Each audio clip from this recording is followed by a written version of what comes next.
Hello बच्चों, आज हम पढ़े एक कोशिकीय कोशिकाओं में अलैंगिक प्रजनन। इसमें हम सबसे पहले पढ़ेंगे द्विविभाजन।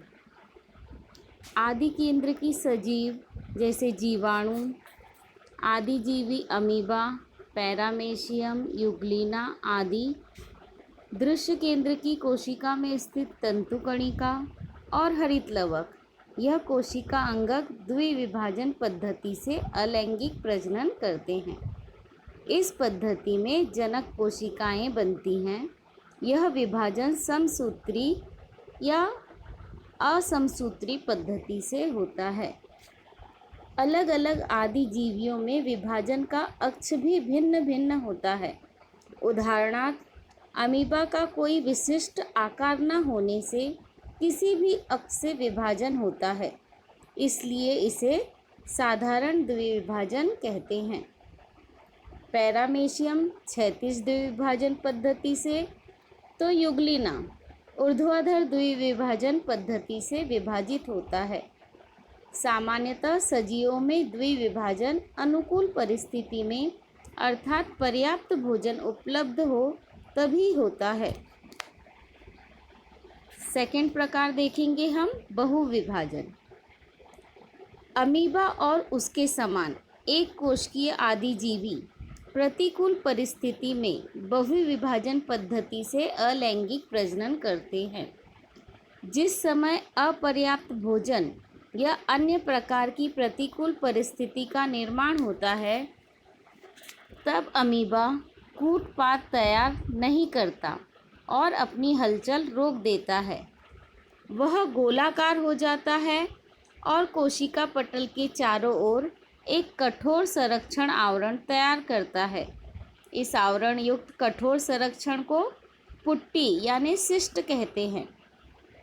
पहले पुट्टी के अंदर सिर्फ केंद्रक का कई बार समसूत्री विभाजन होकर अनेक केंद्रकों का निर्माण होता है।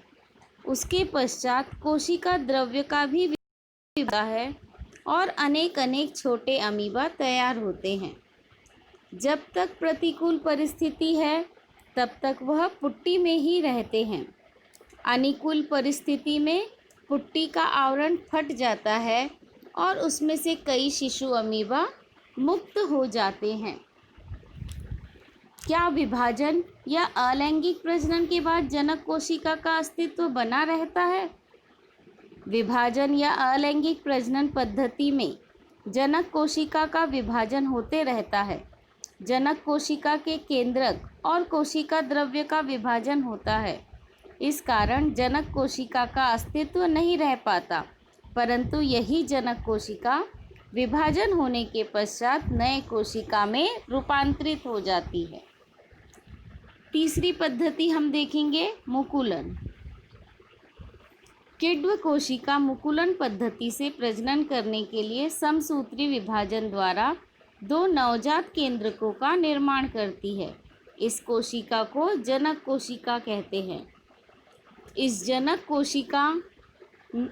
जनक कोशिका को एक छोटा सा उभार आता है। यह उभार अर्थात मुकुल होता है।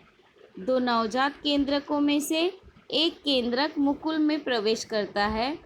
मुकुल की पर्याप्त वृद्धि होने के बाद वह जनक कोशिका से अलग हो जाता है और स्वतंत्र नवजात किण्व कोशिका के रूप में बढ़ने लगता है।